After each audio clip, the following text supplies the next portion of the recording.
AC. Hello. Hey, Robin. Hey, Druid. It's good to see you guys. All the mics are on. Yay! I did it right today. On the first try. Yeah. I'm on my game today. It's been a busy day already.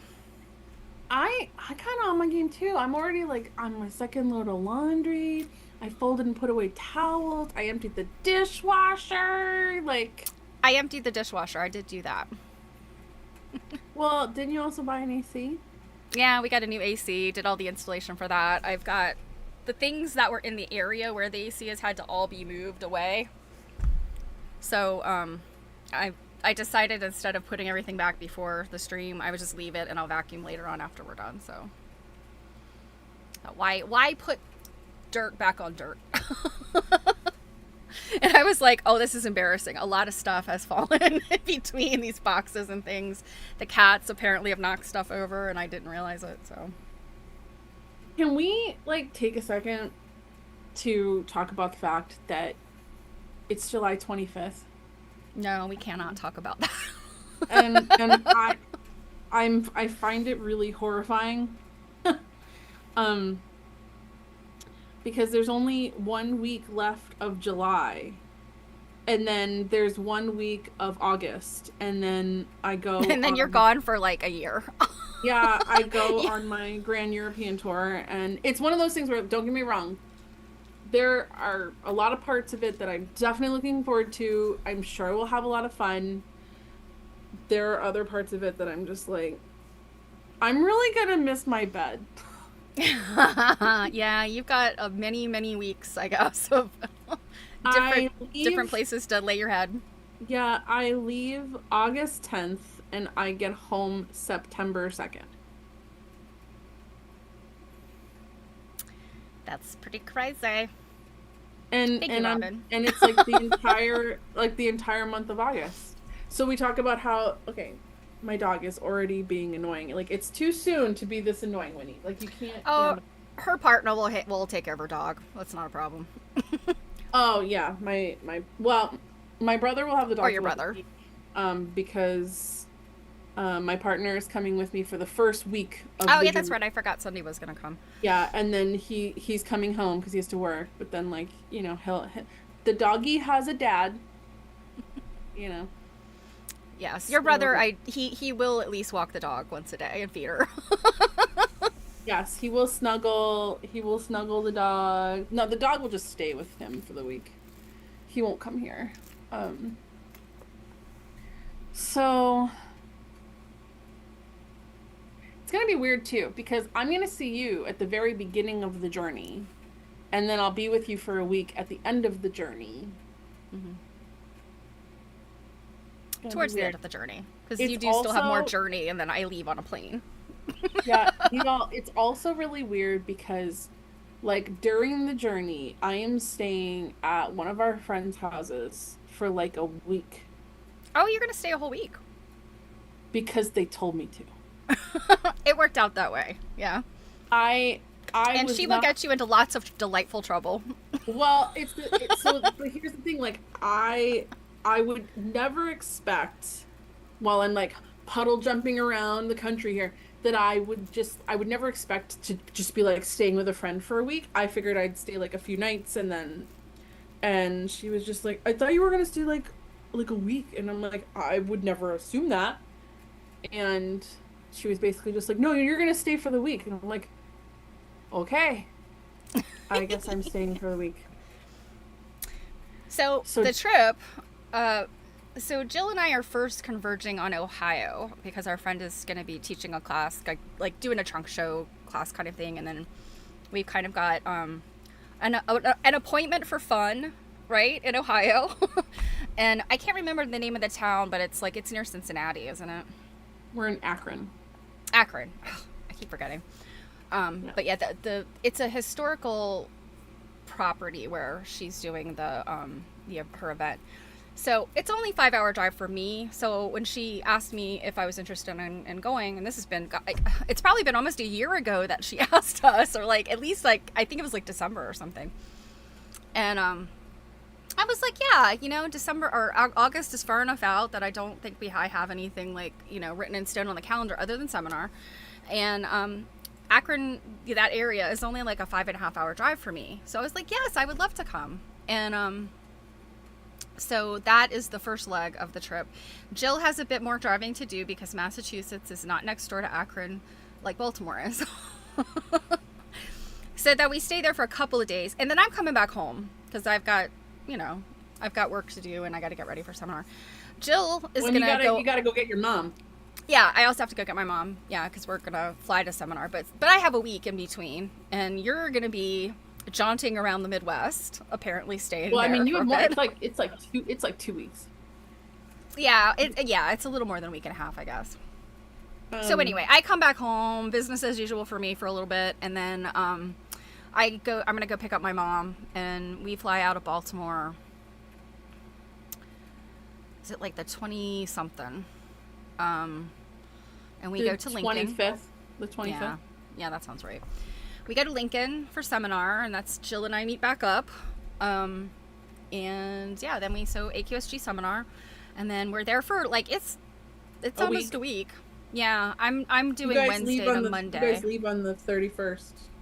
Yeah, Wednesday to Monday, and then and that's the end of my grand tour. Jill still got the drive back from Lincoln to Massachusetts, and then she's got possibly another show to do. So when we were making these plans, and I already knew that I was not going to be flying to Lincoln, when I realized that the Ohio trip was closer to the beginning of August, and I'm like, Ohio for me is already almost halfway to Lincoln. And I was like, with gas prices and just all that stuff, I don't really want to go all the way out to Ohio and then go all the way home and then go back out again, because it takes 3 days for me to get to Lincoln. And and a lot of people are going to be driving to Lincoln. Some people I've talked to, a lot of people are going to drive. I was surprised. And I mean, really, I shouldn't be surprised because gas prices and also airplane pricing right now is, well, that and just the debacle of things going on with the world of flight. So yeah, I was like, I don't want to go. I don't want to go back and then have to go. Like, I just don't want to do that. So I was looking at,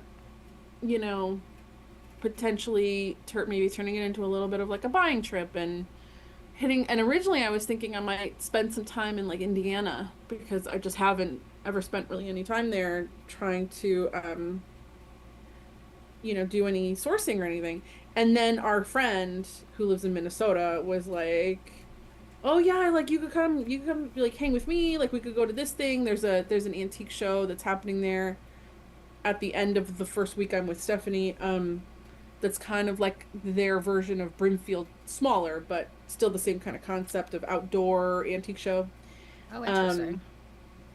And then in Ohio, before heading west more, they have a really massive antique mall that I want to try to hit.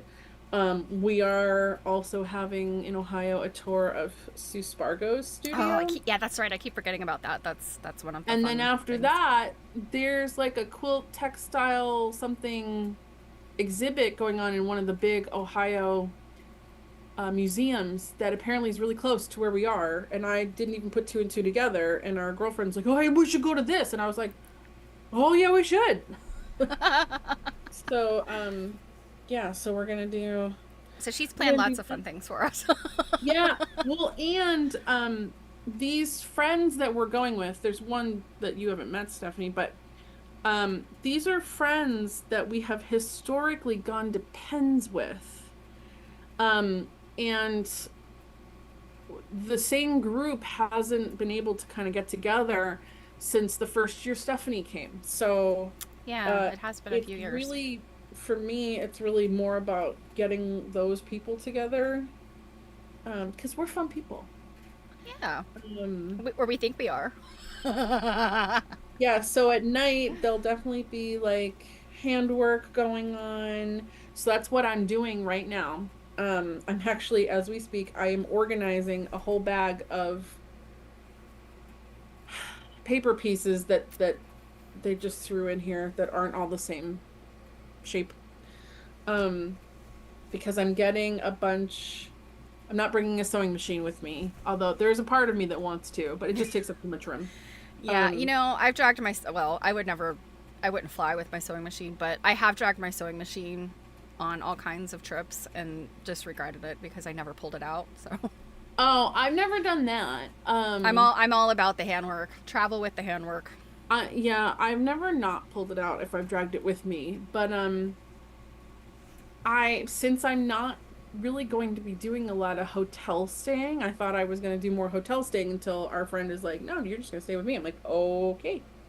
So, I'm prepared for her to hate me by the end. You know, a week is a long time to stay at your friend's house. Um, I'm also like always nervous about like getting sick and you're at your friend's house for a week. Oh And yeah, that's it's just like terrible. nothing you can do. Yeah, there's just like nothing you can do about it. Um, Well, if she starts hating you for overstaying your welcome, she's not going to hate me, is she? She yes. and I are still going to be friends, right?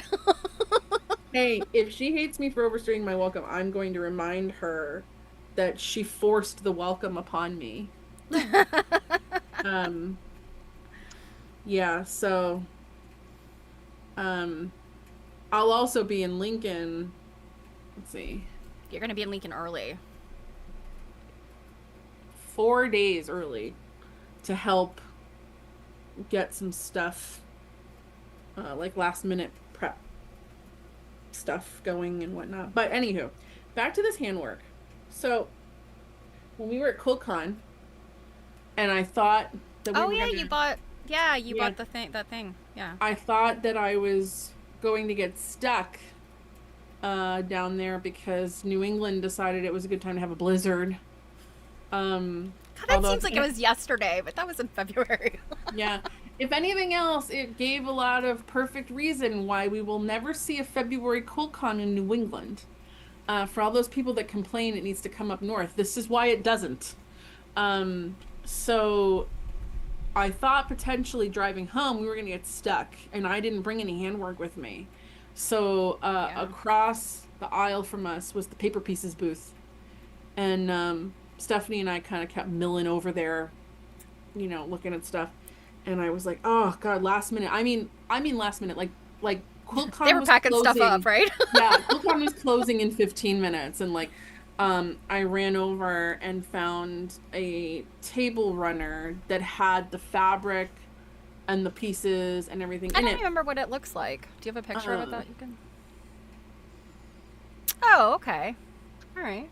so the fabric isn't really my jam. Um, so I'm probably gonna replace the fabric, but um the background is just a cream. So I figured today I could, but yeah, there's two different kinds of pieces in here. You think that they could have separated them in little baggies, but no, they just wild threw them all in here. So I'm separating them out. So I figured, and then the nice thing too for cutting these out and getting a good seam allowance for like glue base, because these are big enough, I'll probably glue base them. They put Mm-hmm. templates in. Oh, nice.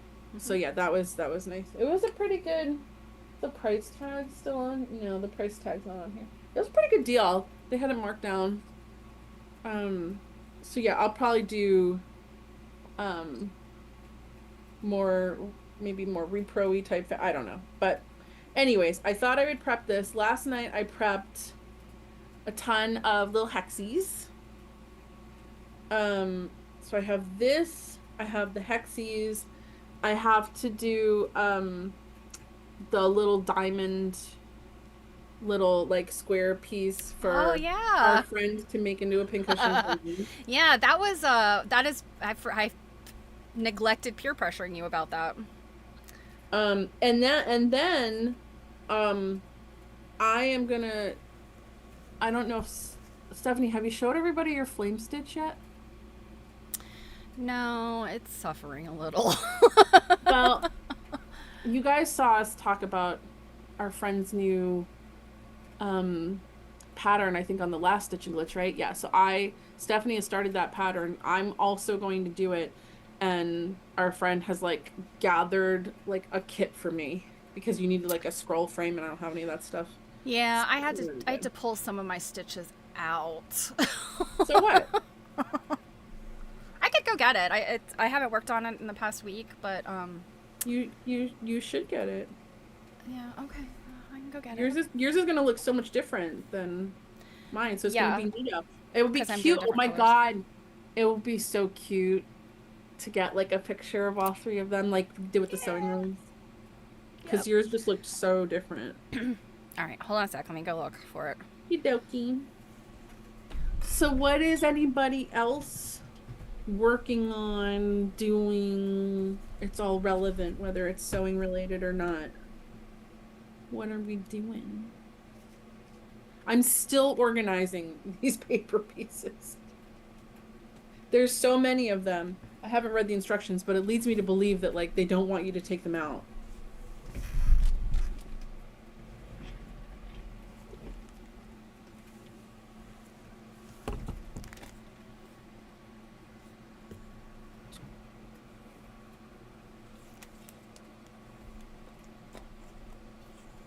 Yeah. Wow, that was really fast. Yeah, it's just in the other room. And I cannot stress enough. My house is small. I know, but I feel like it would take longer just to get. Well, actually, no, I'm sorry. You changed that background piece, so it's a lot sturdier now. What, this? Yeah, than what the bifold thing you used to have Oh before yeah, that yeah, would yeah. fall Oh yeah, over. because I can just pull it back and forth now. Well, Sunday just came home and he just brought me a frap from Kimball's. Oh, very nice. Well, okay, Dawn will be really ashamed of me because one of the instructions in the pattern is be sure to keep everything straight. And I realized that it has been stretched. It is stretching and rippling. But Where's the stretching and rippling? you can see it. This is wavy. Oh. This isn't straight. So how are you supposed to stop that from happening? Well, my challenge is I think I started too close to the top, and so there's I have to pull it really tight because there's not a whole lot of fabric up in this end. Mm-hmm. I shouldn't have done that. I should have started like further down. I also realized I made a mistake, and I don't know what I was smoking when I did this, but I started at this point right here. This is where I started, and I don't know why I counted down twice as far as I should have. Like, so I've added this, and that's not actually in the pattern, but this whole thing just repeats, and then you add these inner things, sort of inner outlines to some of them, Mm-hmm. and then you Mm-hmm. start adding the color. So yeah, I'm kind of fudging it, and looking at some of the example, the example, the reproduction, and the original. These do get wonky. Like, you could I don't know if you can see it, but this here is not straight. Like, it's kind of going like to the side. And looking at the pictures, the original does that too. So I think there's something about like the way you count down and across, like it doesn't exactly work out right. But I mean, I've got a little bit of a mess right here. You can see that. I mean, it's endearing. Yeah. Besides, I would also remind you that this is not your general medium. No, it's not. And it's just and I guess it's just because I want it to be so pretty like hers, and I'm just like, Well, this you is can not my also make this thing. one a practice. It's a lot of work. This is why I don't cross stitch. And that's the beautiful thing about this does have a little bit of, I think it's got a little bit of give in it. Mm-hmm. It's not going to be quite as heinous as a cross stitch would be if you miscounted or You know, this has got a little bit, you get a little bit of room to fudge. Well, So, look at it this way. Bring it, make sure you bring it with you. I don't think she's gonna bring my stuff to Ohio probably, but hmm and you can actually like ask the pattern creator for advice.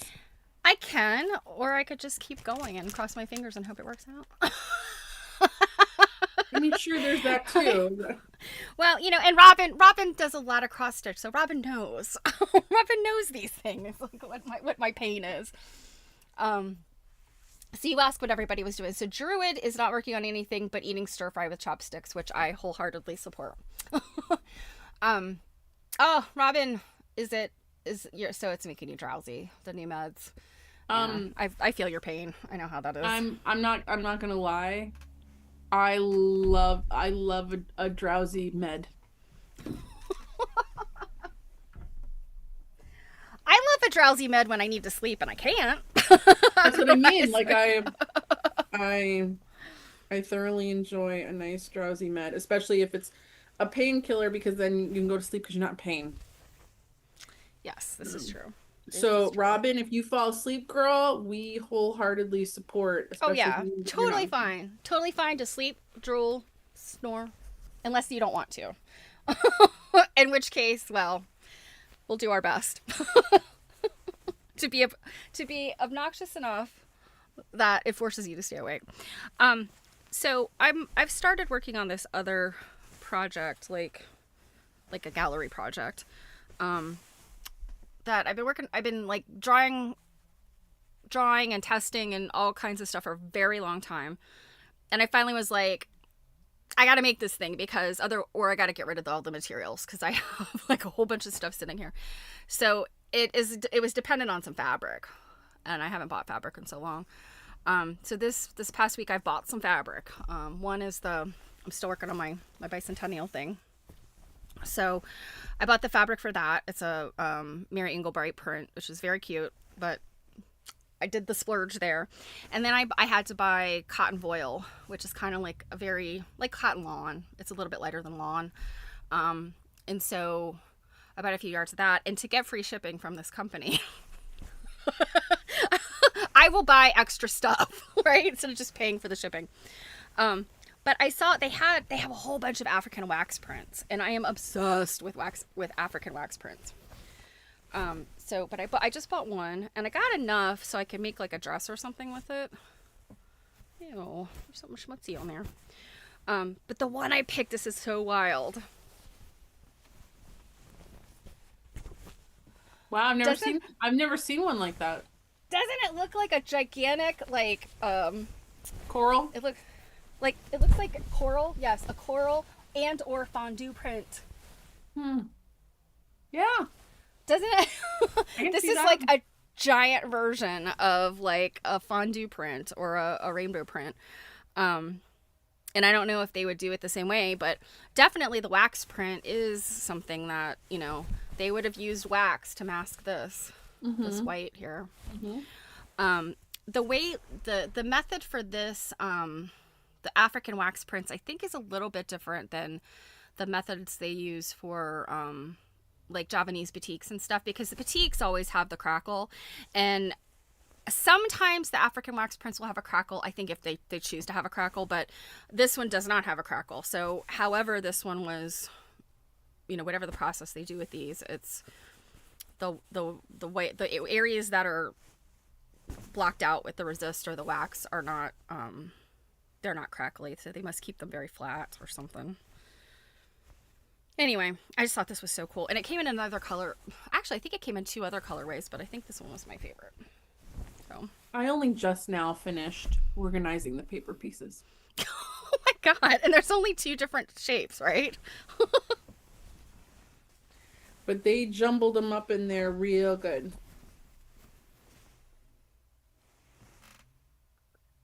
Okay. Let us see here.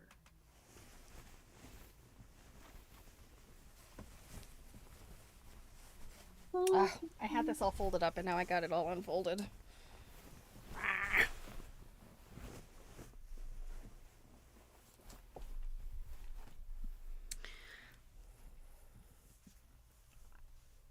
So, since no one asked, the panel behind me, you may have seen on my Instagram, but this is I just made my second United We Stitch panel. And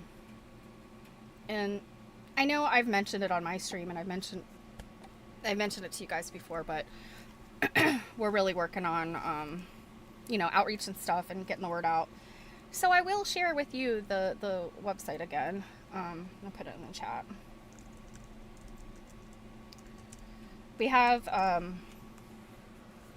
Substack, and I wrote an article that went live yesterday. And a couple of our other team members have made some little video clips and some stuff like that. That's on the social media. And I've just been trying to badger people to please take pictures of your panels so that I can get them displayed for people. But the project, there's a bunch of different ways to, because I realize this is a big panel. It's 5 feet by 3 feet. It's the same size as a standard American home, like an American flag you would have at your home, like the kind that you'd hang on the front of your porch or whatever, if you have a little flagpole installed. And I know that's I think it's probably intimidating for some people to make something this big. For me, I was kind of like, oh gosh, that's a lot.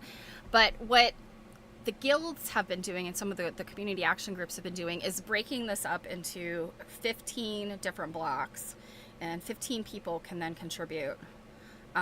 Or you can do you could break it up any way you wanted to, but the easy way is to do 12 inch blocks, or they finish at 12 inches, so 12 and a half inches, 15 of them, and once they're sewn together, it makes a 5 by 3.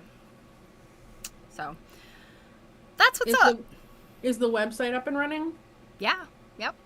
All of our social media, our website, our Substack. Yep.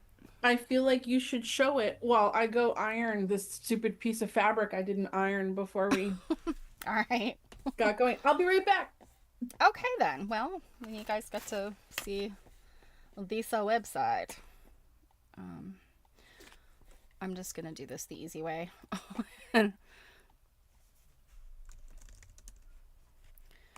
So this is our site, and September 20th of this year is, it's a date that we are striving towards, to do some State House displays, or library displays, or just some kind of community displays.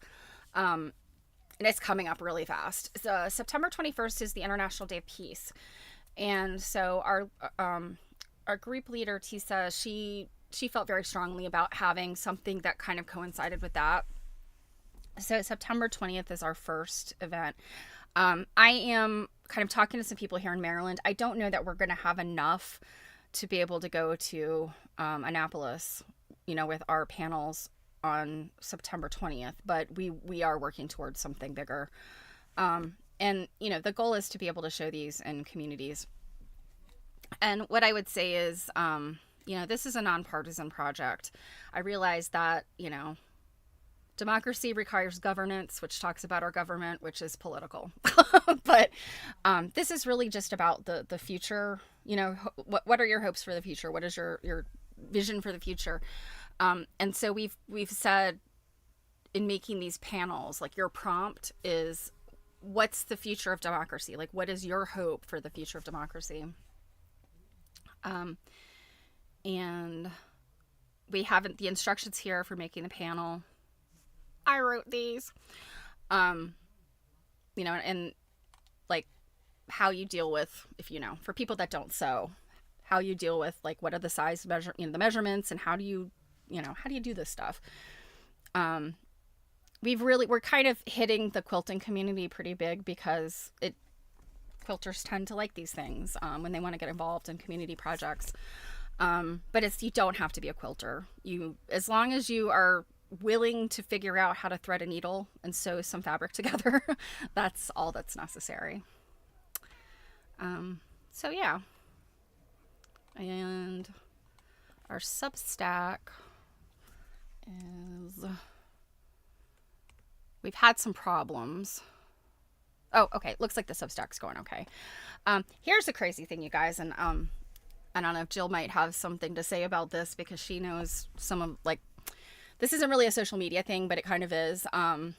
We had we had a Gmail address of United We Stitch 250. And I had to use United We Stitch 250 also for Instagram because there was already a United We Stitch, some kind of embroidery company.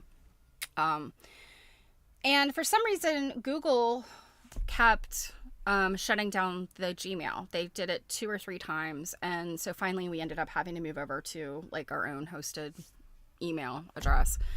And I don't understand why. And the other group members seem to think, and I don't know, one of sort of our project manager, she had talked to, I think she talked to somebody at Google, and I guess they say that it's, it's AI based that makes these decisions, or it's automated, and it thinks that it's a fake email. And I'm like, but we had email going in and out of it, I don't understand what the big deal was. So that was going on, but yeah. And our social media, so Instagram is United We Stitch 250, and you can see panels from other participants. These people they tagged us, so I was able to just grab their images and put in here.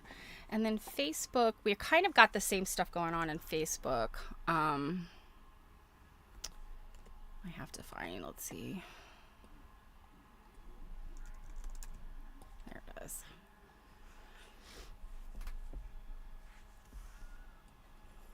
So there we go. And so it's pretty much the same stuff that's going on Facebook, but whichever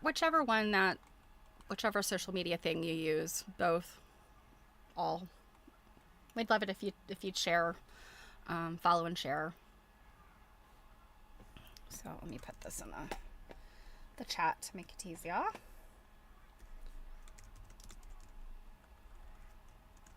Mm-hmm.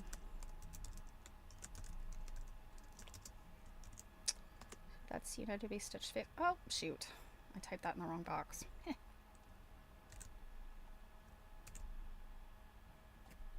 There we go. That's the Facebook. And the Instagram.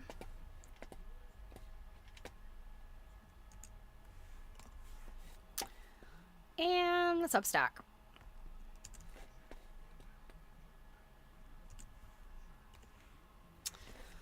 So there you go.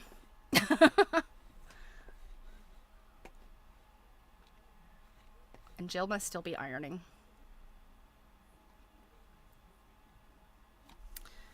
So the other project I'm working on that I've shown you guys several times, I think, is this bicentennial thing. The first 13 states, the stars, and this is how big they are. Those were pretty easy to do. The person who had originally started making the quilt top had already put the stars across the top, so then I just finished 13 stars around. And then I looked at the rest of the stars, and I've been trying to figure out,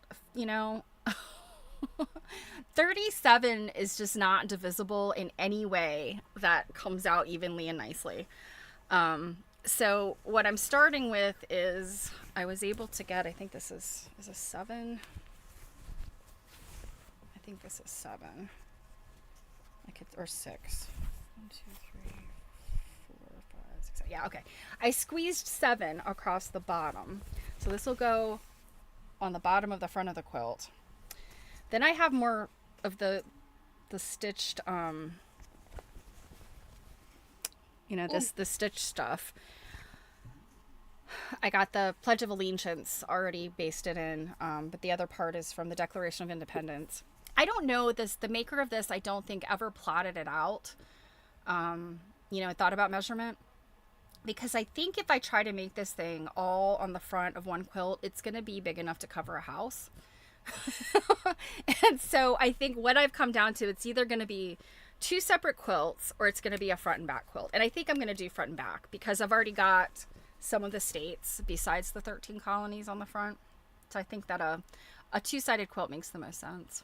So hopefully I have enough of this horrible polyester polycotton fabric that I can get the sizing the same. So yeah. Julio. Yeah. Oh, and I got in the mail today banana for size. That's big. I also have Is that the banana. one where you argued with them about the color? Yeah. Yeah. She made it right, and I appreciate that. So, yeah, but we've got metric banana too. So, but I will probably just travel with imperial banana from here on out. And this I mean, because you know how often have you looked at a quilt? I know this has happened to us. You're looking at an exhibit and you're trying to point out how tiny something is, and so you're trying not to touch the quilt, but you're reaching out and like holding your finger or your hand up. And I'm always like, it never seems to me that that works out very well. So, banana for size, banana for scale. The jokes will just write themselves at that point. I just think it's funny. I love the idea of using a banana for scale. I was trying to take a picture of this fabric that you know, this fabric the other night before last, and I was like, the cat would not get off of it, and I was like, all right, well, I guess cat for scale.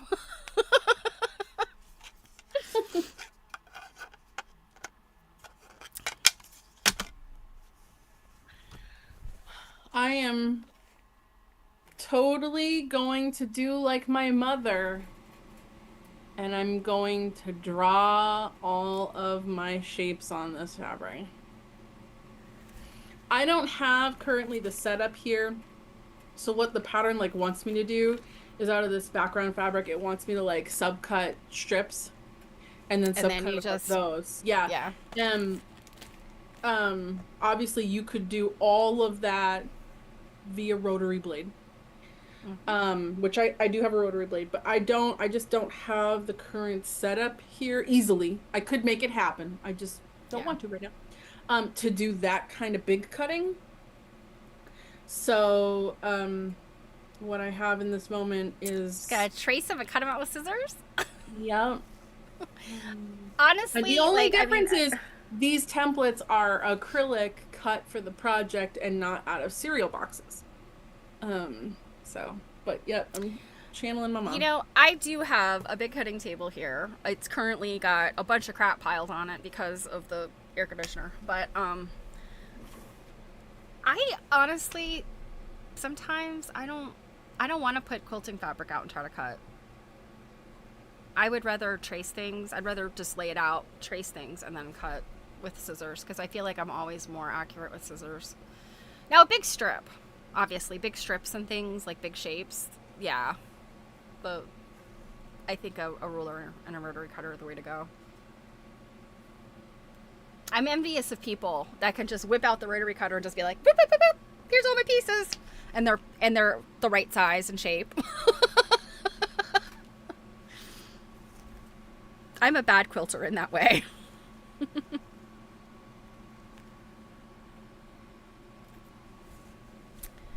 So, I can't remember if I've showed you the colors for my I'm sort of bouncing around the projects here, but for my project here, this really pale pink is, gosh, it almost looks white. Yeah, I can see just ever so slight pink. Yeah, it's like just a pale pink, and then this bright blue. It's a little bit more bright purpley blue than I expected. I kind of wanted to be like more of a midnight blue, like almost black, but it's okay. So this is like the outlines of the flames, and then these are all my colors for the inside of the flames. Yeah, yours is gonna look so different. It's gonna be neat. Neat. So I picked all of these neon colors And I was so excited. Bella Lusso is the brand of this is Cruel. Is this Cruel yarn? I'm trying to remember. Because there's different weights of this. There's Cruel, there's Persian, there's needlepoint. I can't remember specifically, but in any event, Bella Lusso comes in these neon colors, so like neon pink and neon green and yellow. So I'm gonna have a very modern looking Lucy Daggett wallet.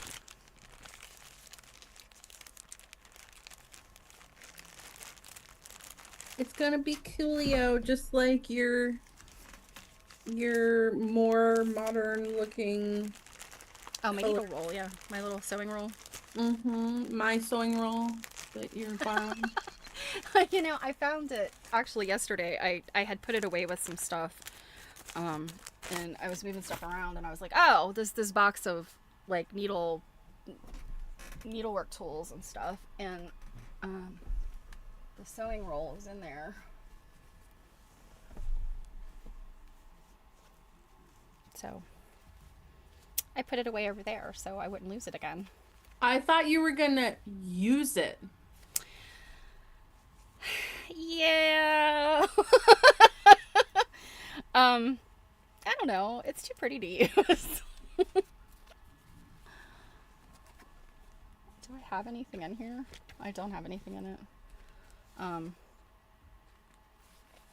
You guys remember one of the whole reasons I didn't get to have it is because she was gonna use it. No, the reason you don't get to have it is because it was a lot of work. And I wanted to keep it for myself for that reason.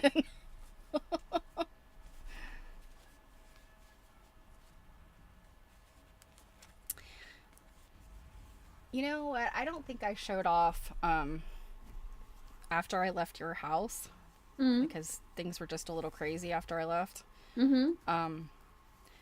Did I ever show everybody I'm not going to say I stole from you because it did pay you for it, but I'm sure you stole it. I didn't show anybody my little treasures that. Hi, Arlene. Yeah, it's like 80 here with a breeze. We are actually pretty chilly for late July here. Yeah, we have days next week that are supposed to be in the 70s. We should be well into like the 90s every day. Yeah, I think 80, like high 80s is pretty standard here for this time of year. 100. Gosh, Arlene. Yeah, that should be illegal. Well, I don't know though. Where you are, and I realize that you're not in Temecula, and I'm used to Temecula and visiting San Diego and Temecula, and that's not exactly where you are, but I feel like you kind of get that coastal humidity, like that we kind of get, so you can't really necessarily count on it being like that dry heat. Southern California isn't always like all it's cracked up to be, I guess. Oh, 105 to 115. Oh. No, absolutely no, not. Thank you. So anyway, what I was going to show. So everybody is probably familiar with my teeny tiny doll sewing roll, which I need to find a way to like store it. I keep putting it back in the little envelope it came in. that's You know what you should do? Because do you have plans to actually do anything with it, or is it just for pretty? It's just for pretty. I mean, you know. I feel like you should make a little shadow box with some of your small stuff. So, yeah. And then Jill gave me a present, which was this little sewing thing. Just like a little pouch. So I did steal it. It's a present. It was a present. Yeah, let her tell you all that shit all you want. But what I took with me, and I subsequently paid for. Don't act like I stole these. She's a stealer. We're in these little. You're gonna filters. have to probably put your hand behind one of those. Yeah, I know. They're hard to see. I'm trying not to. I don't want to take the tags off because it has who they originally belong to. So these are itty bitty, and they work. They're not they're not faux scissors. They actually open, close, and snip. Yeah, Um, tiny little doll scissors. yeah. So the little gold ones have a little Castle. tassel, but the little silver ones do not. But they are delightful and adorable, and I love them so much. Yeah, so wouldn't one of those be really cute with the sewing roll and like a small little shadow box with something else, I guess, on the wall or whatever? That'd be cute. Yeah, I think so. I think you're right. You know, Druid, you're sitting there saying the weather where you are has you looking at property in Arizona. We have a friend that lives in Arizona, and the other day I forget the actual term for it that she used, but she posted like a dust storm outside her front door that was terrifying. Terrifying I'm looking. Like, I think I know who you're talking about. I missed that picture, but yeah, some of the things that I've heard her say were haboob. Yes, I think yes. that's one of the terms for it. Yeah. So Robin, you're getting your average temps for this time of year at 95. Yeah. Yeah, you guys get that monsoon situation out there. We don't like we just get torrential downpour. You know what's crazy um, though? Is we are in a critical drought for water usage right now. You can't do we're any down. I think we're watering. down. We're down about 12 inches. Yeah. Yeah, we can't do any watering except for our garden, which I don't really, if my yard fry, like I don't care. We don't water our yard. Yeah, like that's a Yeah, waste. we don't. It's funny. The Natick house had a sprinkler system, but this house doesn't. And believe it or not, it doesn't. The backyard's, I mean, you saw it. It's a Hmm. long backyard. It really doesn't tend to get super crispy. Just now there is a septic system underneath there. So that could be why. Um, Yeah. but our front yard's looking a little crispy, but I'm just like, I don't care. Oh, Haboob polluted his pool. Oh, okay. So monsoons really are just like big floody thunderstorms. Well, I guess the problem, and I was actually in Southern California. Was it 2 years ago? I think they got, and it was in the winter. They got slammed. Like San Diego got slammed with some crazy rain, and it was like ankle deep. And I was like, oh my god, because it just doesn't have anywhere to go because of the terrain is just so different here. I mean, we get a giant thunderstorm and we'll have a little flooding, and then it goes away and it's all good. Oh, so it comes up to you from Arizona. Oh no, another mucky Burning Man.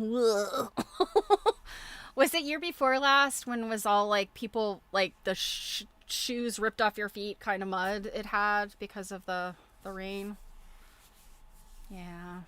Yeah, don't we have another friend who went to that and had some stories? Yes, Susanna was there. Yes. Right.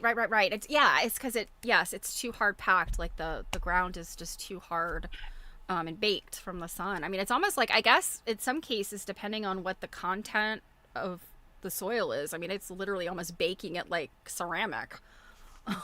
I mean, I realize that's being a little bit hyperbolic, but yeah. You I know, guess yeah. I guess I kind of there's no great perfect place to live in the world. You know, Hawaii maybe, but then you've got volcanoes. well, I mean, There's and always what about something. and they had some pretty serious wildfires. Yeah, Um, Northern California has always been what I've said. Like, it's probably the apparently best place to. there's some like mountain valley something or other in South America that has like a spring and fall type climate all year round. I forget the name of it off the top of my head. I'm sure one of our gals will probably Google it. Because I had asked like where's that kind of climate all year? Because that's my favorite kind of climate. If I could just go from I don't mind like a couple really warm days. I could even have a Yeah. snowstorm that lasts 1 week. But I would really love to chase spring and fall.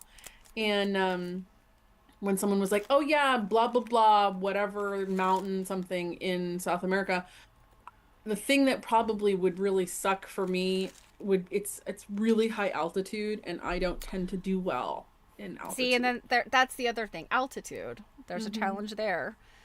There's no perfect place to go that doesn't have something. Well, it's probably one of those scenarios I would hope where I would get used to it after a while, Hmm. but it would probably be a really miserable transition period for me.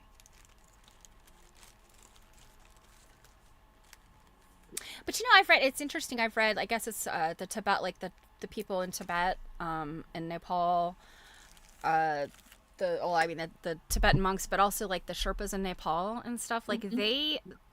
they are considering, scientifically and medically considering, those people are like further evolved for their area of the world than say any one of us would be. It's There has been an evolution for them because of their lung capacity, Hmm. and their ability to I mean basically thrive with less oxygen. Well, considering the Sherpas that they hire to climb Everest with them Hmm. and carry a bunch of crap, and they're not the ones that tend to die. No, I don't know that I've ever heard of a Sherpa dying. There Like, has been, there for have sure. been, yeah. Hmm. Well, I mean, it makes sense. I mean, Well, Everest is and not meant for people to be on top of, in my opinion. yeah. But No, what I think what you mean to say is Everest is not meant for people to pollute. And I can almost with their guarantee, dead bodies and their oxygen tanks. oh my God, I've seen and their tents and there's everything, but I almost kind of, I don't know the whole story behind at least the one Sherpa that I know that passed on Everest, but I almost probably can bet you that them passing probably had to do with errors made by Oh, the super ignorant tourists that were I'm there with sure it them. had to do something to do with the uh adventurer, Hmm. the adrenaline junkie that hired the Sherpa and said, "No, we're not going to stop. We're going to keep going." That's Yeah. how the people die, is when they say, like, you know what, I'm going to leave base camp and I'm going to keep going. And then there's like an avalanche or a snowstorm or whatever, and they die. Yeah, they also have like And isn't 99% of the time it's men? Because they they make some and they bad get this decisions up there. they get some other thing called like summit fever where they're like Mm. close to the summit and like they just can't think about anything other than getting up to the summit, Yeah, which the very top of the summit there is small. It's very small. yeah, Um that's what I've seen the pictures of it and and heard about. you can't stay there long because like you'll die. Yeah, I'm kind of have has anyone seen, I forget the name of the account, but it's this guy on Instagram and he's constantly showing like ridiculous stuff. And he's like, on today's episode of Minna Do This, and he's showing like someone doing, he showed like the people that went like that super cave diving recently and they all died. Um, and another one he says is like, on today's episode of extremely optional activities. I'm like, yes, that's what Yes. all that's. There is I think I think I know who you're talking about. Is he like a Jamaican guy? Yeah, it's hysterical. It's Yeah. hysterical. Um, and I think he showed at Everest one day. Um, there is a couple of documentaries out there that I've watched about Everest, and I'm just like, really, you just Yeah. couldn't find anything better to do? Yeah, and actually I watched something the other day, Dumb Ways to Die. A guy, a base jumper, and he was the guy that, and you guys probably, if you pay attention to the news about this kind of stuff, you probably know who he is. I think his first name is Dean. And he died,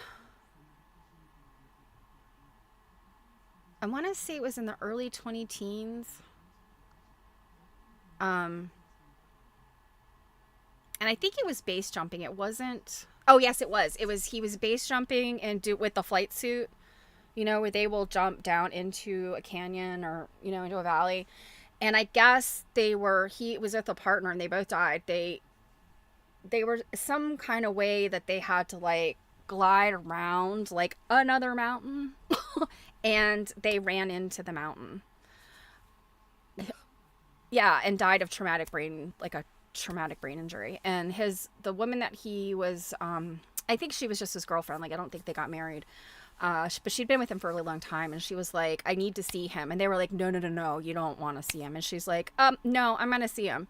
And she said, actually, she's like, he looked so peaceful. He just had this head injury, and that was it. She's like, his body was in, and I'm like, like, you know what? If I'm going to do something absolutely insane and then cause myself death and destruction, I want to be mangled. I mean, come on. Don't, like, kill me and I look perfect. You're gonna go. You're like, I want to go big or go home. Yeah, go big or go home. Yeah, like I need to look like I went through the garbage disposal, or I need to stay alive.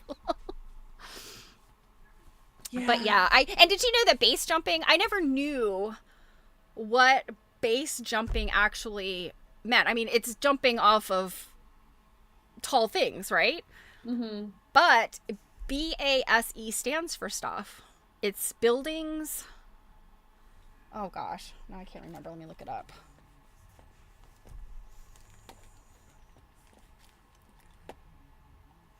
It's something like, let's see.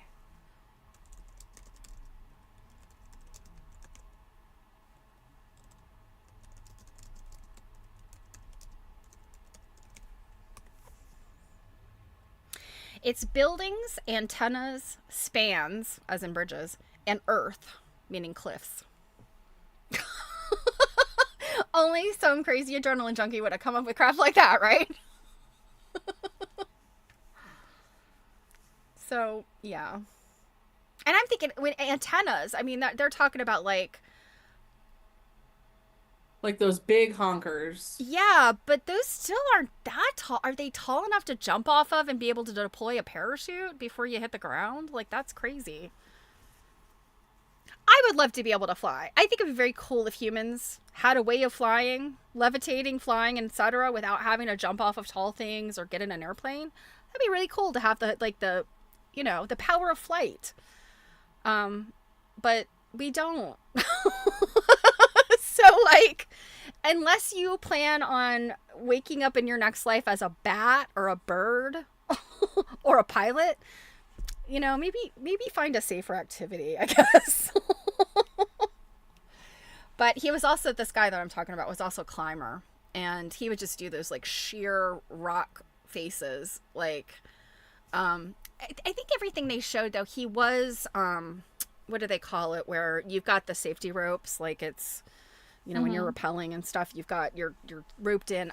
So I think that he was rarely free climbing in the video that I saw. It was actually on HBO. It was a little series. But yeah, that's just, it's just crazy. I don't understand that. So some people just have a totally different, like, they're what is important to them and what's exciting to them. Yeah, while we sit here sewing.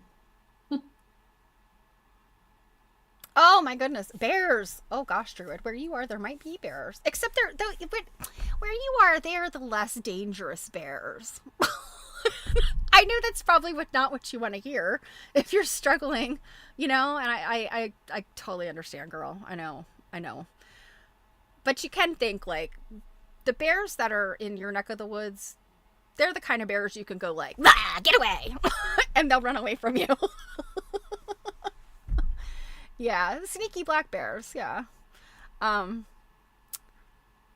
It's funny, where my grandparents, they lived in Virginia until my grandfather retired, and then they moved back to North Carolina where they were both from, and they bought the house that my grandmother had grown up in.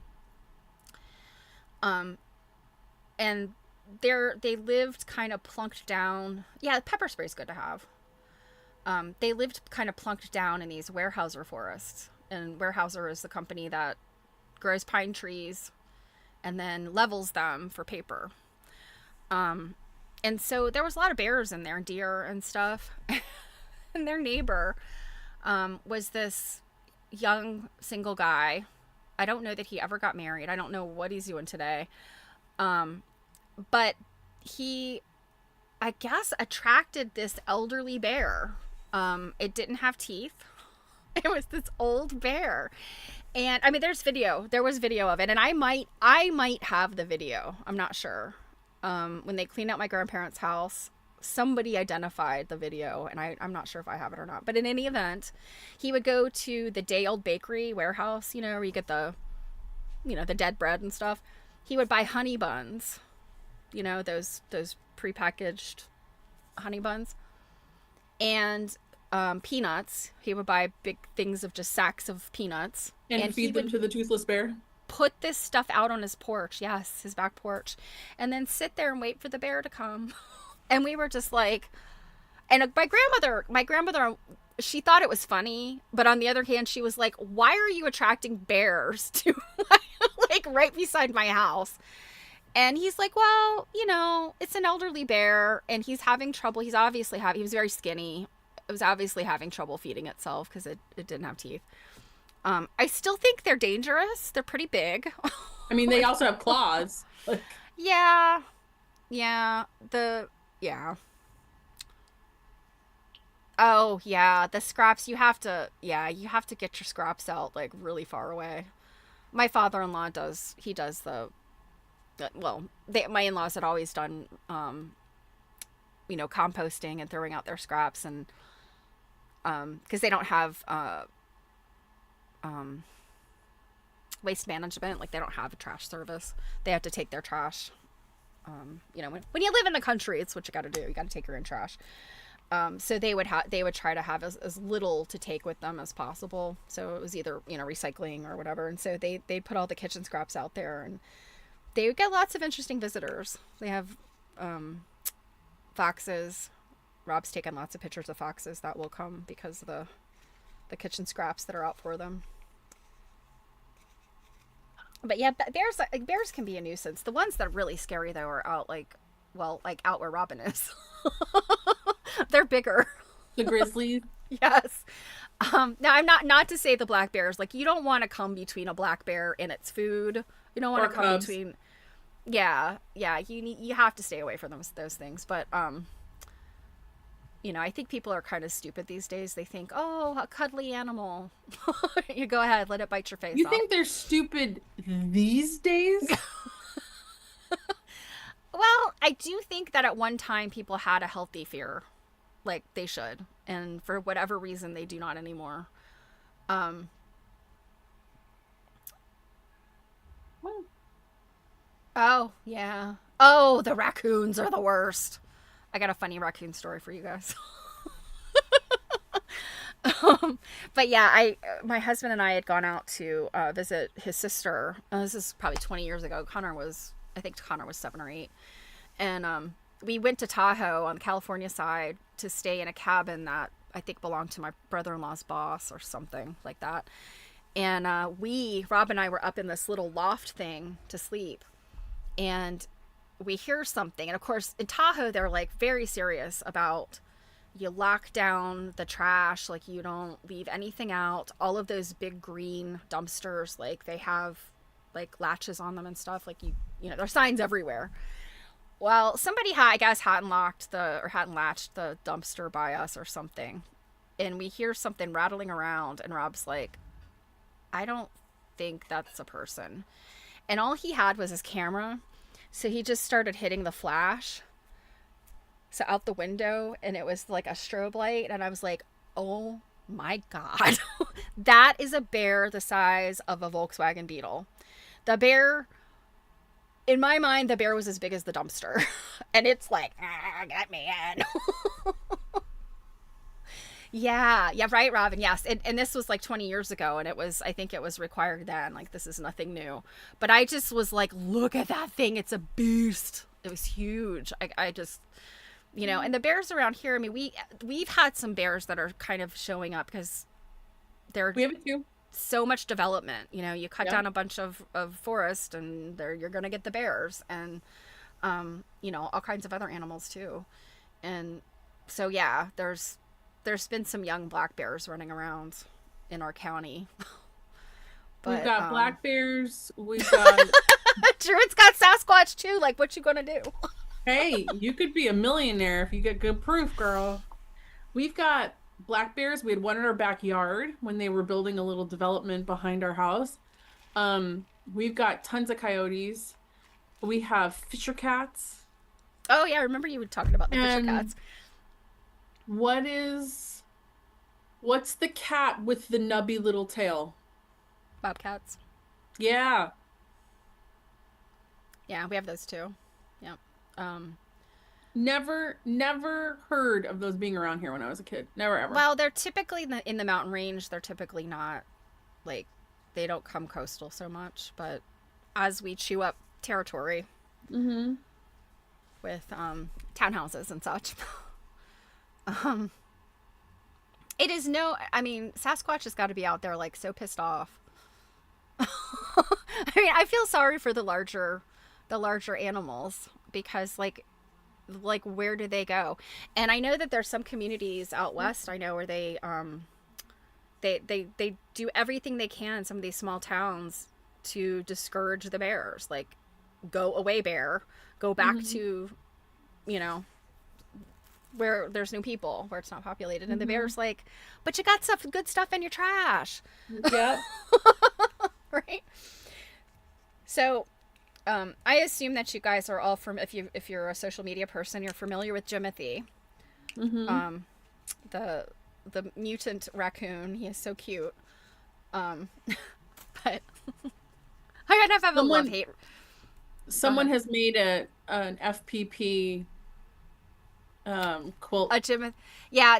There's the quilt, the cross stitcher. Oh, I can't remember her name.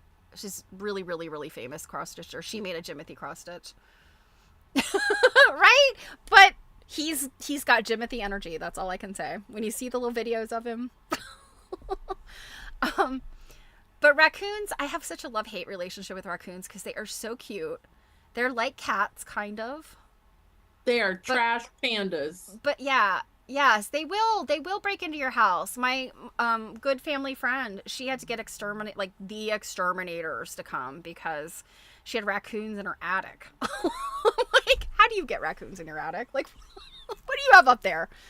Um, but as you guys know, Mr. Cake is a park ranger. He is a park manager. He manages a very large Central Maryland park system. And in one area, they have these little cabins. They're like a little shed, but it's got like a screen door and little screen windows on it. And you can rent that in the summer. And they're very cute. It's nothing but literally a little shed. But the campsite has that little shed, and then it has like it's almost like a little patio area, and then those grills that are like park grills. You guys know what I'm talking about. It's like it's attached to the ground, like and you kind of just have to rake the coals out and scrub the grill surface when you're gonna grill. So a very very good friend of ours was in town. She came up. She wanted to camp out and and stay at the park. So Rob had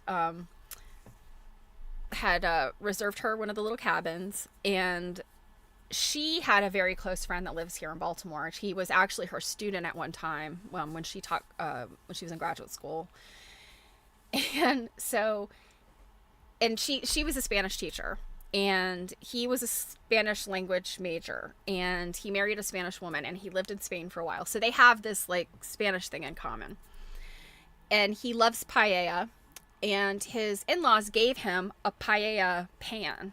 You know what this looks like? It looks like a giant cymbal, like from drums. Somebody took the cymbal, turned it over, put a handle on it. It's like this gigantic thing for making paella. Mm-hmm. And he said, "I have been craving paella." At the time that our friend was in town, his wife and kids were back in Spain, and he's like, "I wasn't able to go on the Spain trip where my mother-in-law would have made the paella." He's like, "I've been craving paella. I'm gonna make you guys campfire paella."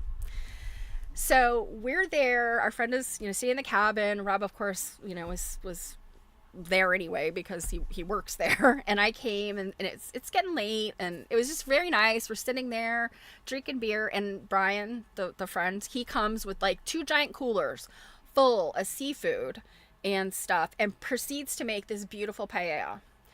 Um, like mussels, shrimp, clams. I'm trying to remember what else. Um, You're making me hungry. Anyway, but I mean, like, all of your favorite seafood things, right? And Mm-hmm. these are expensive things.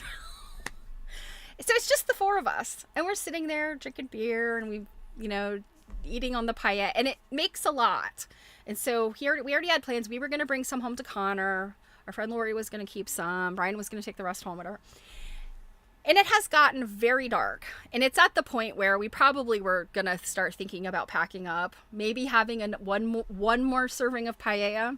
Mm-hmm. And we're all sitting there, and we hear this noise, and we all turn around and look. And where he had set the paella pan, because it's a big hot pan. I mean, he set this thing on the campfire, so he'd set it. There is a raccoon standing there on the ledge of this little patio area out at the campsite, like hanging on to this like wooden stake with one arm and just digging in the paella with the other hand, like just woofing down paella. And we're just like, what? And I mean, like from, 6 feet away, like it was right there. And the raccoon's like, huh? It's just woofing down the paella. Needless to say, the paella was no good anymore. And sometimes it's hard to get mad at raccoons because they're so cute. Well, he was so cute. He was like, "What? You left this good food right here for me to cool off, and it's cool enough to eat now." And I was gonna bring my friends, like, ooh. But yeah, it just like the fact that raccoons will eat anything. Oh, I mean, yeah. what animals would be like, you know what? I think that some rice and seafood is right up my alley. That would, I don't know. I mean, I guess there's lots of omnivorous animals that would happily eat that, but it just surprised me. I was like, why would a raccoon want to eat paella? Wasn't there something juicy that we wanted to talk about? I feel like there was. I don't remember what it was. Why don't we write this crap down? Yeah. Was there something that we went to? Like, I know that our last Stitch and Glitch, you were working on your all the stuff for the Sturbridge show. That's the last time we had. Really? Mm-hmm. No. Yeah. Didn't we have one earlier this month? I thought that our week before last was. Oh, you're right. You're right. On the 11th, we had one, and then my show was on the 13th. Oh, do you guys want to hear about the show? I can't. The show feels like yesterday and a long time ago at the same time. Is there anyone we're going to side eye at seminar? I mean, Oh. yeah. But it's not really something we tend to talk about. We can't really talk about that publicly, but the list is long.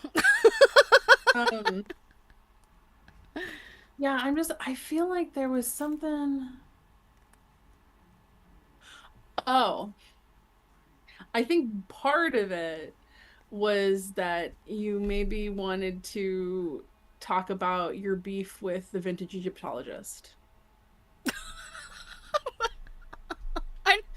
Yeah. Because I mentioned, like, when we did our Tuesday night, I like mentioned the show and I was like, Mm-hmm. hey, I'll talk about the show on our next Stitch and Glitch. And then I was like, but the vintage Egyptologist was there, and you're like, I have beef with her. I just have beef with her because I don't know. She lives in a world that I don't know. Maybe I would like to inhabit, but it's it's a glamorous world, I think. Um, so I will say that I don't necessarily have the same kind of beef that Stephanie might have, but I have seen It's her not watch nice to say that ones. it's a beef because it's not really a beef. She's a very smart, pretty woman that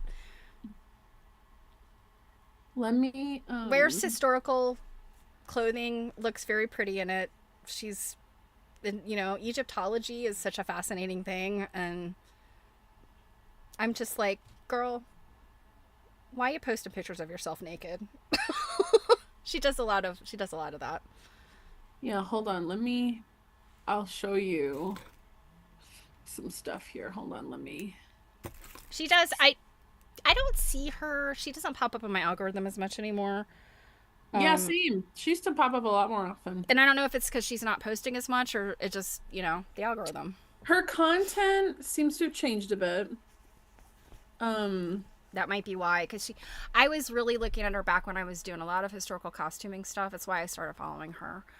Um, and I know that she would do like kind of some projects with some other historical costuming people. And I hmm think that's really what I was paying attention to. hmm Okay. So let me share my screen here. So this is her. Her name's Colleen Darnell. She is married to another Egyptologist who, um, the word on the street is that she was a student of his. He was married to somebody else, and Okay, it was one of those situations. Okay. hmm um, Maybe that was part of my beef with her. I was like, well, so here's the thing is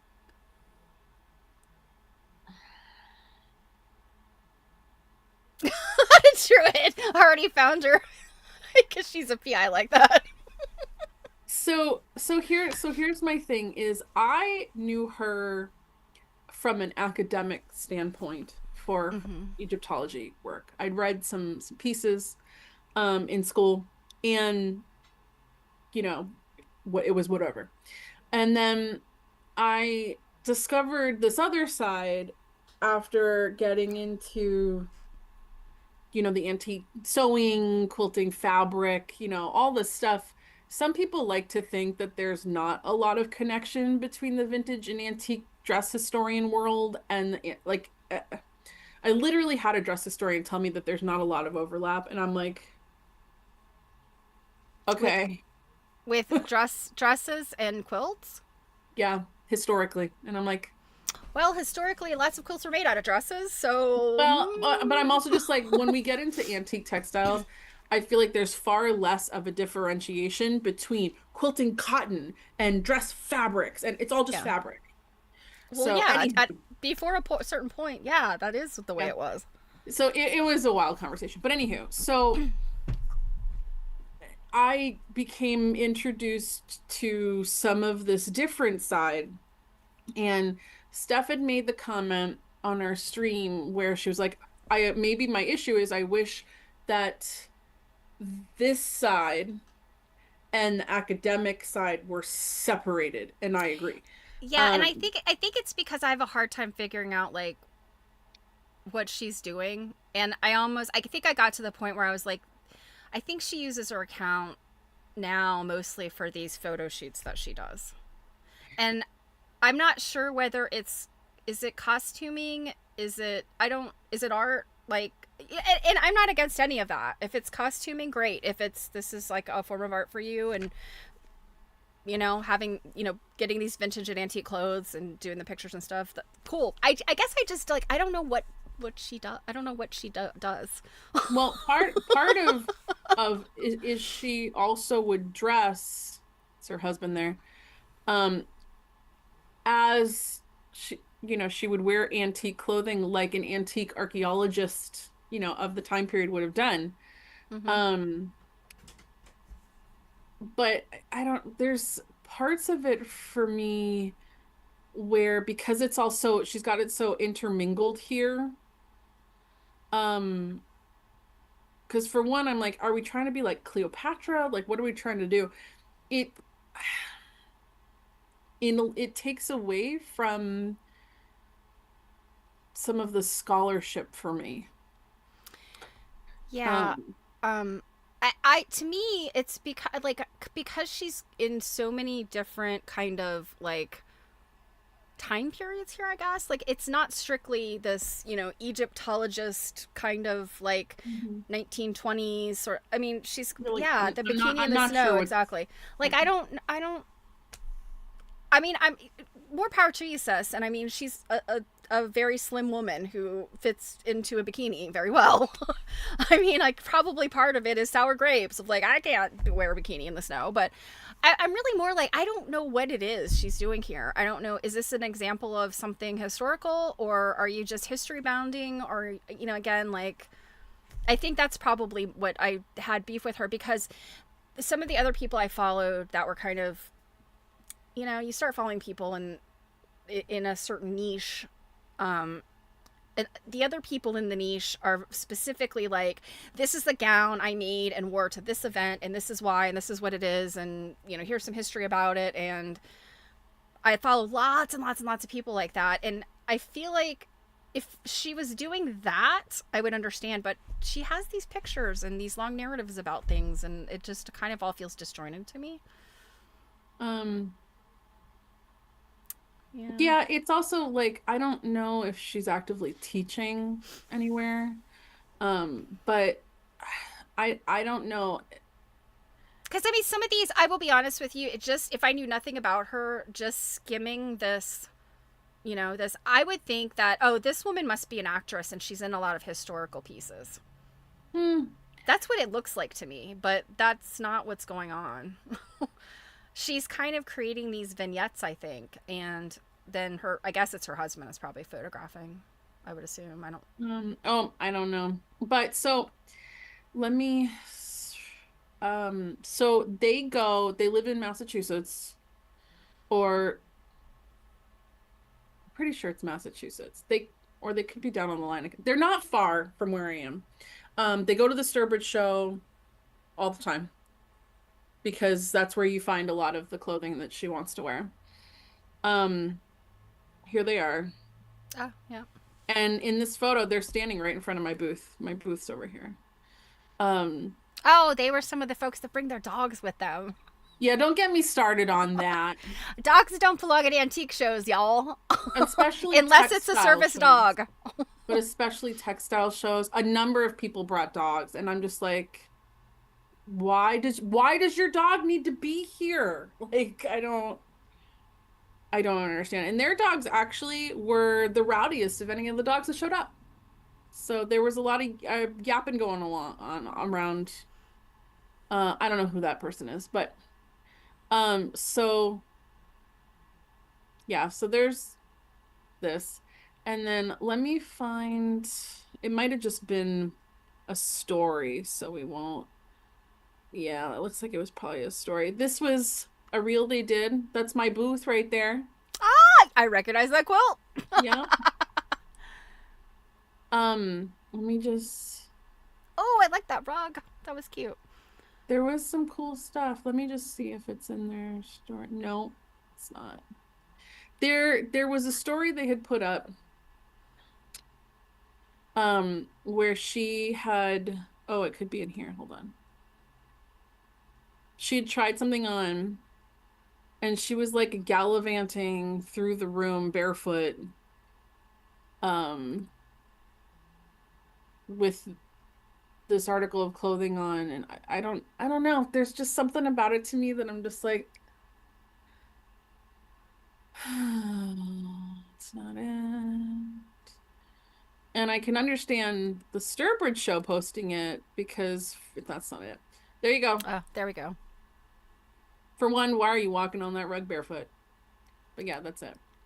Um, Yeah, I guess it's one of those like I don't know, just being sort of shallow and show offy is kind of like just the vibes it gives me.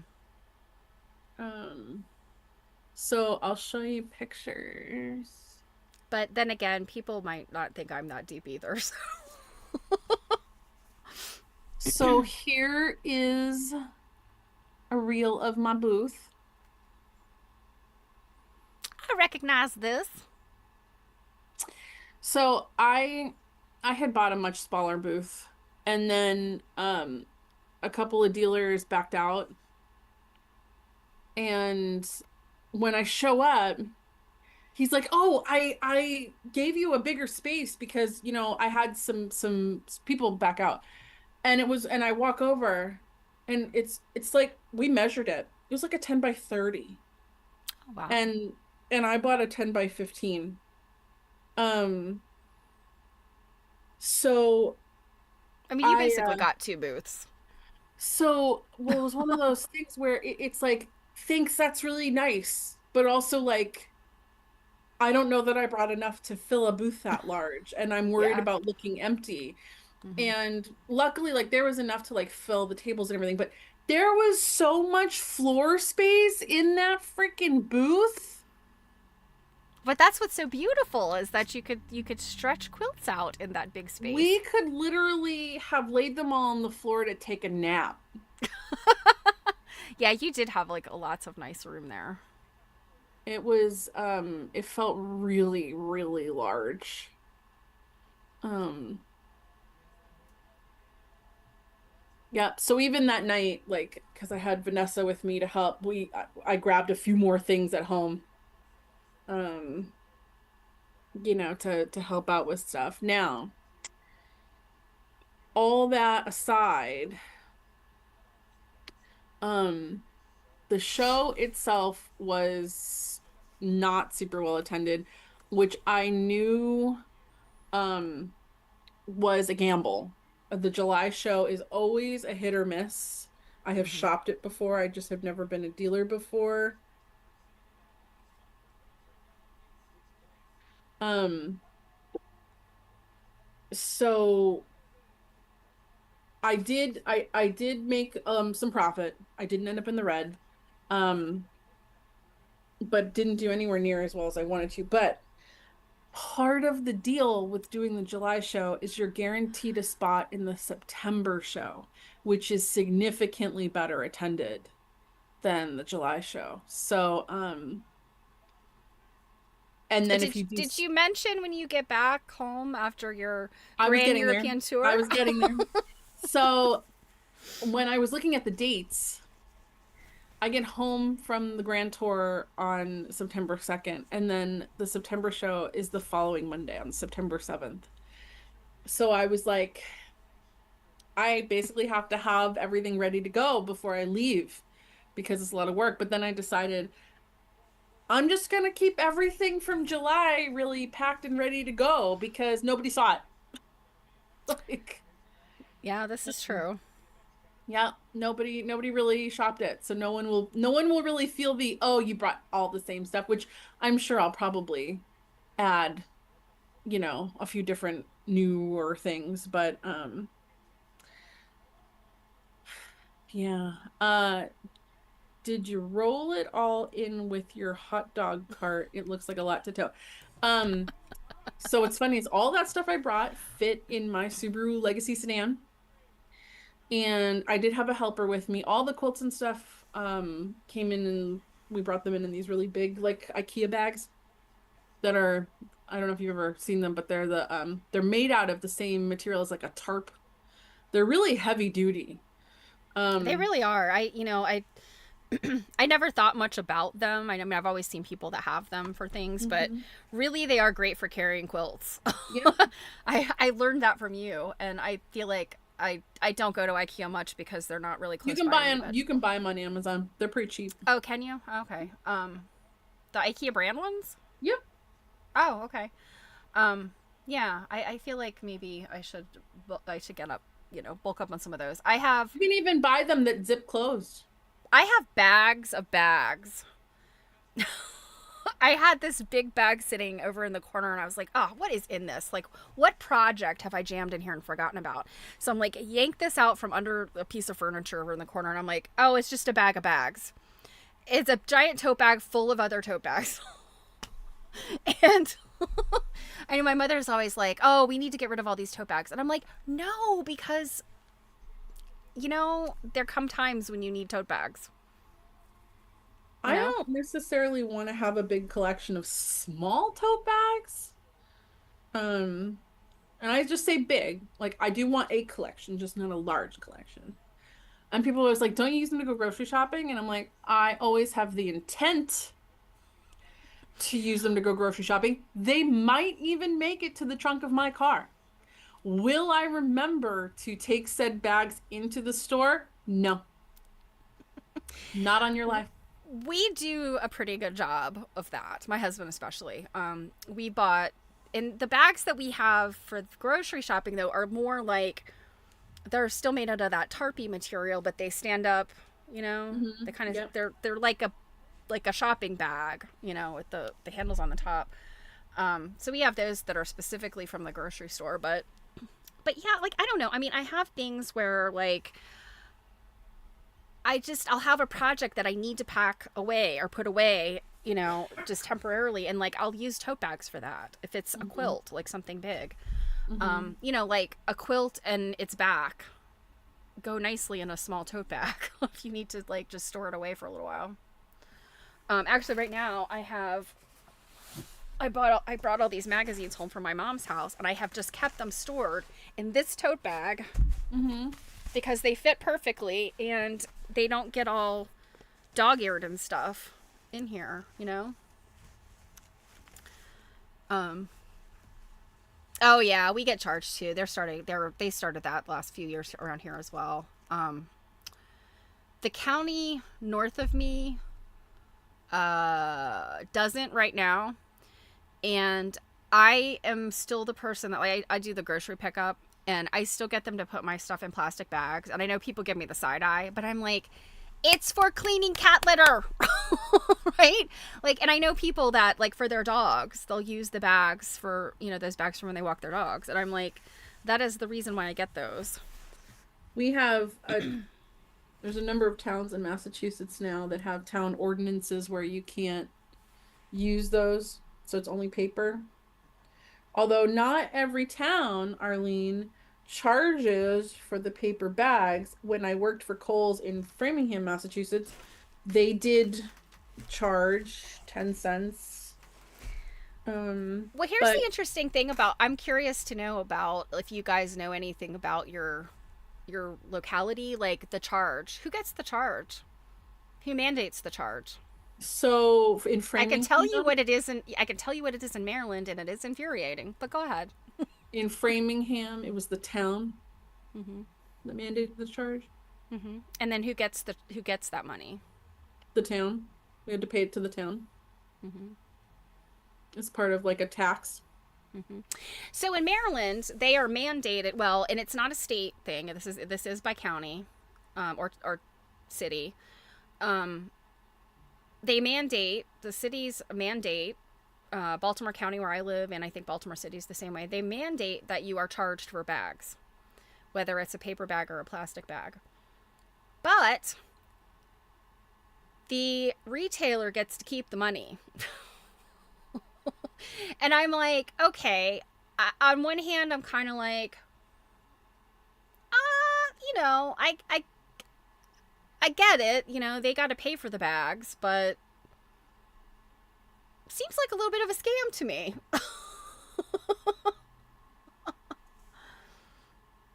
Okay, so Arlene, you think it's the grocery store? Yeah. Hey, Marianne. Oh, it gives you cents for each bag you bring in. Yeah, see, and that's the thing that also makes me mad here is like they had the bag recycling, you know, where you could recycle plastic bags, and they got rid of it. I don't think that there's any locality that will recycle plastic bags anymore. Because Um, there's no such thing as recycling plastic bags. well, there is Not that these technology. companies are going to Well, be that's the involved thing. There in. is a technology that shreds that kind of plastic, but like the regular plastic recycling, you know, like the single stream and stuff in a lot of places, like I mean, what we have here, it gums up the machines. So, yeah. Except Aldi, you have to bring your own bags. Yeah. Aldi like and charges you for your grocery cart too. um yeah, and you know, and I don't have any problem with like these kind of schemes that, and by scheme I don't mean it in a bad way. I mean like how they use scheme in the UK. These you know, charging you for bags, trying to get people to use reusable bags, etc. I'm all for that. I do that. Absolutely. I mean, the only reason why I get groceries periodically in plastic, again, is for the cat litter. I got to be honest with you. I am not dumping cat litter in paper bags. Like, that's a mess. That is a mess waiting to happen. I So, do miss like being able to still get plastic bags because I would reuse them for, hmm trash and things and whatever. I will say one thing I love about getting the paper bags at the grocery store is we can just use them as our recycling bins and then put the whole bag into where if you can't put yeah, plastic like that in the recycling. right, yeah. The I'm grocery stores that constantly have the having paper bags, I do reuse those over and over. Yeah. I'm constantly having to yell at my brother because he will put a plastic bag in the recycling bin and I'm like, this is not like you're a lazy turd. This is you can't recycle this. And you will get notices and you'll get in Oh, yeah. trouble if you keep doing Yeah. crap like that. He's like, they can't tow which house. I'm like, yeah, they really can. Like, Oh, okay. Marianne says her grocery store accepts the plastic film bag and it's burned for energy, at least according to your husband's cousin. Yeah, it, I mean, yeah. So Arlene reason for small waste cans. My grandmother, like, there came a point when my grandmother, before she passed away, she was creating so little trash herself. She would line her little kitchen trash can with one of like a plastic garbage bag like that, hmm and take her trash out every day, hmm sometimes twice a day. hmm And so she would always have like, and then the trash man would come, and she'd have one of those giant like waste management cans, and you'd look inside, and there would be like four little tiny trash bags like at the bottom. But yeah, I use them to line like your bathroom trash can. Like, why would you buy garbage bags for trash cans like that when you can just reuse a grocery bag? But yeah, Yeah. it's the people that misuse all these things that made it bad for all of us. The rest of us were doing it the right way. Yeah.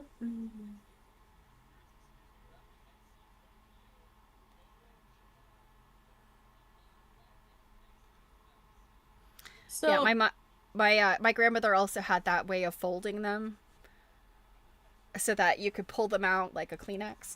mhm. She would sit there and do that, and I'm just like, to me, I have it's like a recycled coffee pod box. It looks like a giant Kleenex box, and I just shove them all in there and just pull them out as I need them. But oh, so you don't have a recycling service? Yeah, I think that's the one thing I'm really grateful that we have single stream recycling, so we can do cardboard, certain plastics, and glass all in the same bin. hmm Same. Yeah, and we probably only put out like maybe 2 bags of trash a week, and that's like on a week where we've had a lot of trash. We don't make a whole lot of. We used to do we used to do composting. I don't do the like food scrap composting anymore. Um,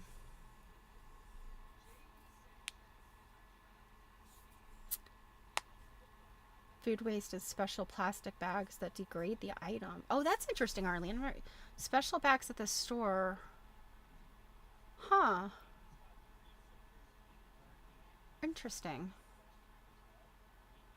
Marianne, you have to take all your recyclables to a central location. Yeah. The bears, exactly. Yeah, the glass. So here's the glass, the dirty secret about glass recycling. A lot of places don't do it.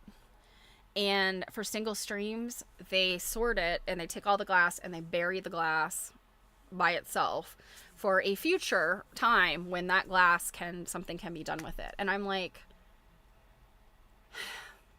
the technology exists. How about we spend some of our tax money on that instead of some of the awful, wasteful things we spend our tax money on, like lining the pockets of our politicians? And I'm talking about politicians from the ground level up. um, it it doesn't cost that much compared to. Well, just remember, there's a lot of things we don't do because it doesn't make any money, and that's really the only reason. Mm-hmm. So, um, I was thinking a little bit ago, since we're talking about how, time is just moving really fast. And it's already, I guess, time to kind of somewhat think about the next year. I know, right? I'm not ready for. Well, no, this is fun. It's still 2025 around here. What are you talking about? this is fun. This is fun talk. Um, does anyone know like any cool stuff going on next year, or like maybe any place that Steph and I should like consider going to that might be fun? Yeah, I remember when you could turn the Coke bottles in.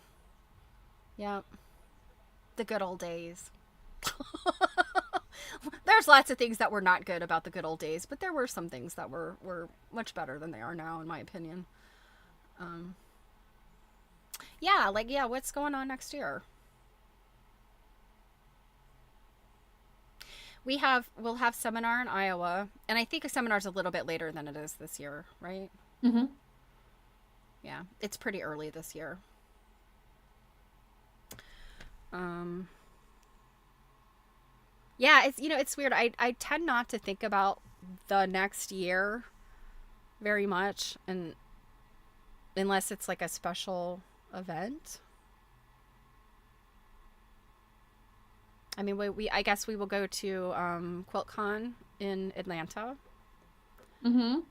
That's probably have to start thinking about sooner than later because that is February, and I have to figure out whether I will fly or drive or hitch a ride or or what.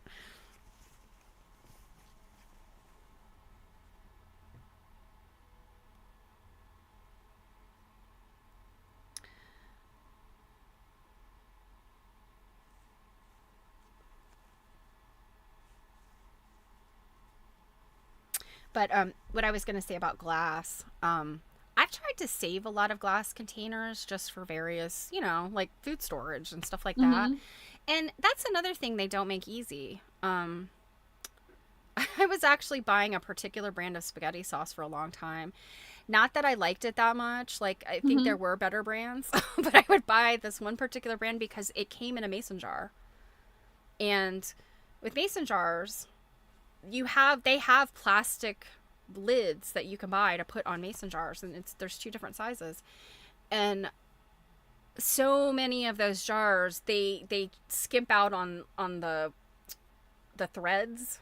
Mm-hmm. It's a shallow threading, so you can't put a jar lid on it. Like you have to save its own jar lid. Um, that's annoying. My grandmother was also a saver of jars, so she would have appreciated Druid being the jar lady. She actually had this tiny little closet in her basement, and it was created by the fact that my grandfather had created a room for my uncle when my other uncle was being born. They were like, all right, we have too many kids, not enough rooms.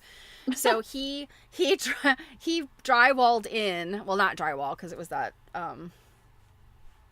awful paneling stuff, but he framed out a room for my uncle, and the closet in that room was one little section, and then beside that, you have to balance and either have like a little divot or you just make another closet. So he'd made another closet. So there were two closets, the bedroom closet, and then on the other side was my grandmother's jar closet. And you like, yes. Oh yeah, jam jars for drinking glasses. Yes, absolutely. And I will covet a mason jar. Like, do not try to take my mason jars. You could rip them from my cold dead hands because mason jars are good. um, but yeah, my grandmother would be like, anytime a jar became like, okay, go put that down in the jar closet. That's cute. She called it the canning closet because it's where she kept all of her canning supplies in there. Because she had a tiny little galley kitchen. She did not have a lot of room for storage of things. So yeah, I mean, there's so many great uses for glass jars. You Mm-hmm. know, besides using them for drinking stuff and out of them and storing food in them and stuff. But the problem is, it's um like where do you store them all? That's what I really struggle with. I have I'm kind of like tucking them back in the back of my cabinets behind stuff. Hmm. I have this horrible corner situation where we have a giant corner cabinet and then a lazy Susan for the lower corner. Um, and yeah, like I stick them in the little nooks and crannies in there. Um, your dishwasher's hard on glass. Oh, it etches it. Yeah. Yeah. I haven't had a whole lot of problems with glass etching. That's a rough Um, dishwasher.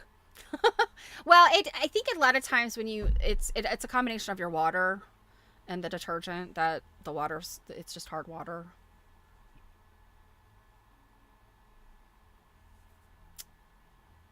Yeah. So Yep. wait a minute, we're still on frickin' jars here.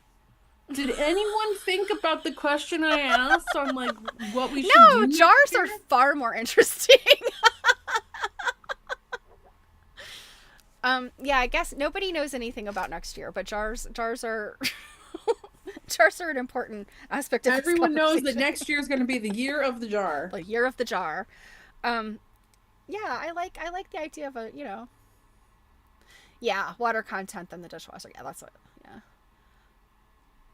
you have softened water and cut down on detergent. Yeah, I still think that there's some aspect of the water.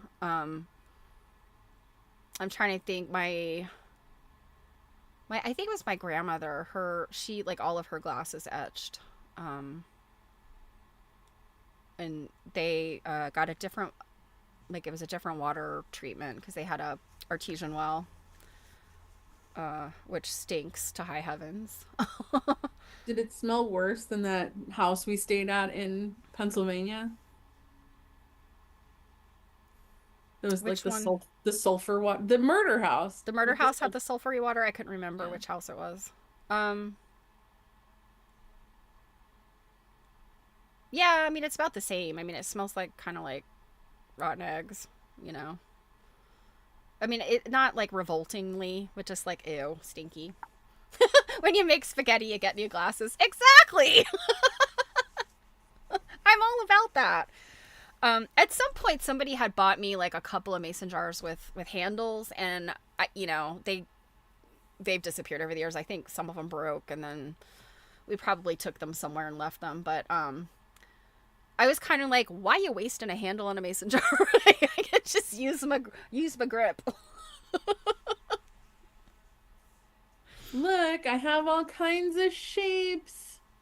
Oh, very nice, very nice. Only I've gotten 7,000 more to go. I've gotten one ray of my star basted, or actually stitched down. It was already basted. But you know what? I'm gonna have to blow this popsicle stand soon. What's an RO tap, Marianne? RO tap?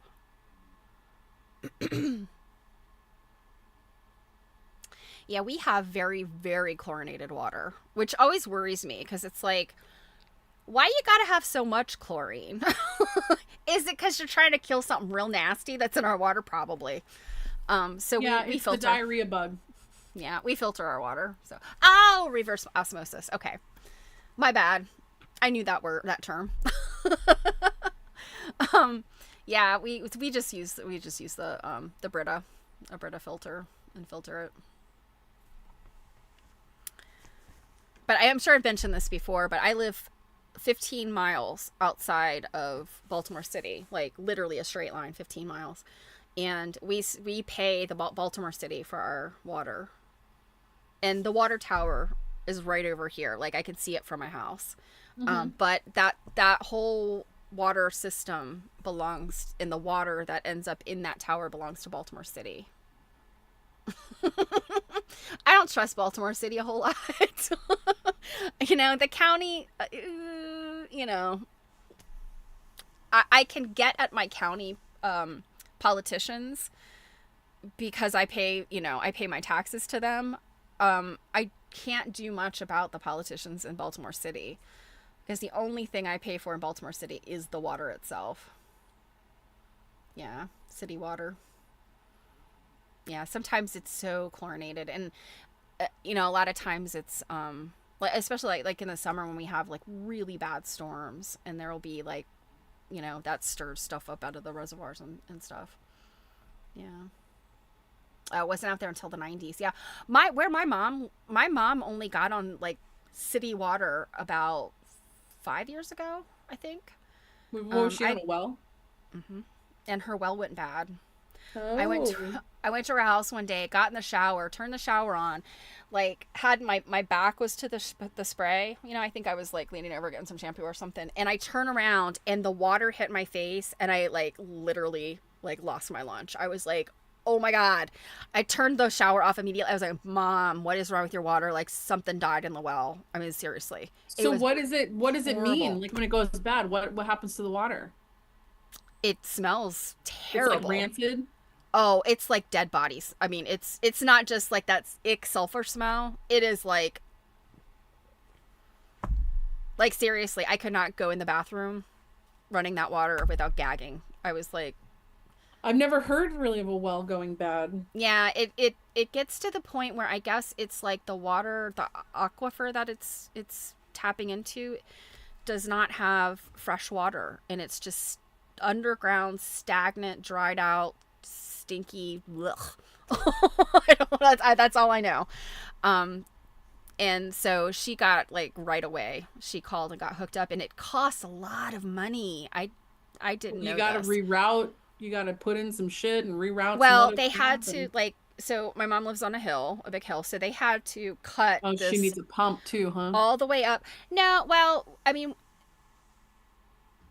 no, but there was a pump for the well, but for the city water, it's some kind of little water regulator thing that they had to install. That will Like, shoot the water up the hill. well, yeah, and oh, I don't think it shoots the water. The water just comes. I don't know. They put in the water meter, and they put in the pipes that go up that to the house, Mm-hmm. and they well, in the very beginning she did it as like a payment plan because it was a lot of money, and then she ended up just paying it off because she's like, I don't want to be beholden to the city for this, you know, for this payment plan. Mm-hmm. So, well, yeah, Stephanie it's wants to under leave pressure. everybody. Yeah. Yeah, I'm really sorry, guys. Today just it has worked out as such. I ordinarily would have done some chores in the morning, but my chore was the air conditioning, so I have to do my Saturday morning chores Yeah, and by now. Saturday So morning chores, she means Saturday morning cartoons. I wish I miss Saturday morning cartoons. I mean, you can always put them on while you do your chores. You can find like the old cartoons and stuff on like YouTube and whatever. Oh gosh. Oh, that this would have been a good talk. All you guys in the cartoons. We'll have to pin this for our next Stitch and Glitch. What are your favorite cartoons? Yeah, good luck, man. We'll forget. Northeast part of your county had a giant trichloroethylene plume. Oh. Oh dear. Yeah. Yeah, and you get your groundwater contaminated like Robin, write it down. If we're going to talk about it here, we need to write it down. Thank you, Robin. Yeah. You guys are good for us. Well, we have business as usual coming up on Tuesday. Mm-hmm. Our is this our Be our reading this third. our third section of the book? Man, we're tearing through this book. It Um, will, and we'll already be more than halfway because this book's only five. The average book now, it looks like, is 5 weeks. hmm, Tearing on through. yeah, I'm gonna be sad when we're done with it because Yeah. it's been a really good book so thus far. Yeah. Yeah. Well, guys, I hope you have a wonderful weekend. We love you bunches. We're so glad that you come to spend a few hours on a Saturday with us. So We didn't even hope talk everybody. about. We didn't even talk about food. We didn't talk about food. I did have a late breakfast, so Well, till next time, then we'll have to talk about food. Yeah, yeah. So we'll just go ahead and put that chicken sandwich. Okay. All right. Bye, guys. Mwah!